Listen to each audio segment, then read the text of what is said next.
Today, we're going to start talking about one of the ways that we think, write, and communicate as scientists. You may have seen it before, but there's going to be some particulars to what we're doing.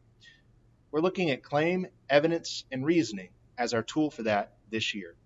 You're going to use claim, evidence, reasoning in my class for all of your starters every day, and you're going to have supports, but as you get better and better at it, you're going to have fewer and fewer supports as you get more and more capable of doing it on your own. We're going to introduce some characters now to explain claim, evidence, reasoning and let you see a right and a not so right way to do it. Car 1 is going to win the race because it has a faster 0 to 60 time and it has better handling. This race is on a curvy track, so handling is going to be important, and being able to accelerate quickly is going to let car 1 get in front of and stay in front of the other cars. No, car 2 is going to win because it's blue, and blue is a faster color.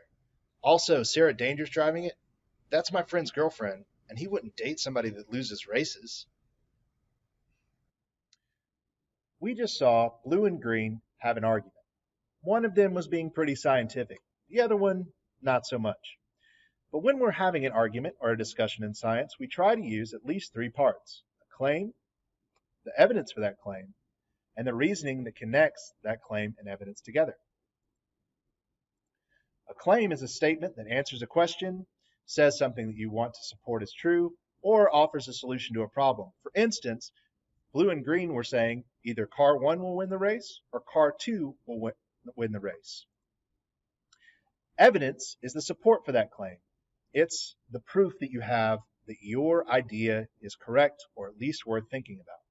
For example, green had the evidence that car 1 had a 0 to 60 time of 3.1 seconds and better handling around curves.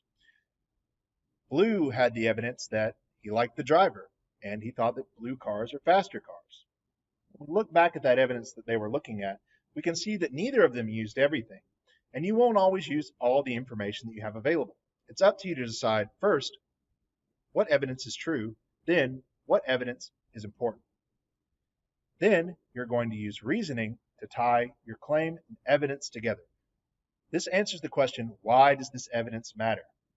For example, the track is curvy, so the handling of a car matters. How fast the car accelerates is important to going the fastest and staying ahead of other racers. Therefore, the quickest car with the best handling is likely to win the race. That sounds like something one of our characters said. When you put all of these together, we call it CER.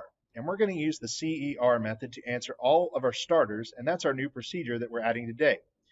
After you watch this video, you're going to go to your coursework and write a CER using the template I provided you. Here's a claim, evidence, reasoning statement in a paragraph form. You're going to write each part individually right now, but this is a good claim, evidence, reasoning statement. This car is likely to win the race. It has the best handling time and a 0 to 60 time of 3.1 seconds.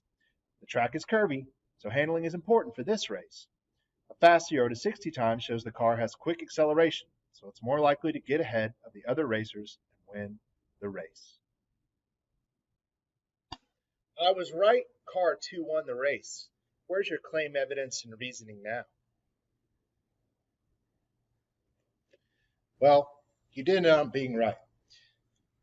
But my claim, evidence, reasoning did not work. We just got new evidence.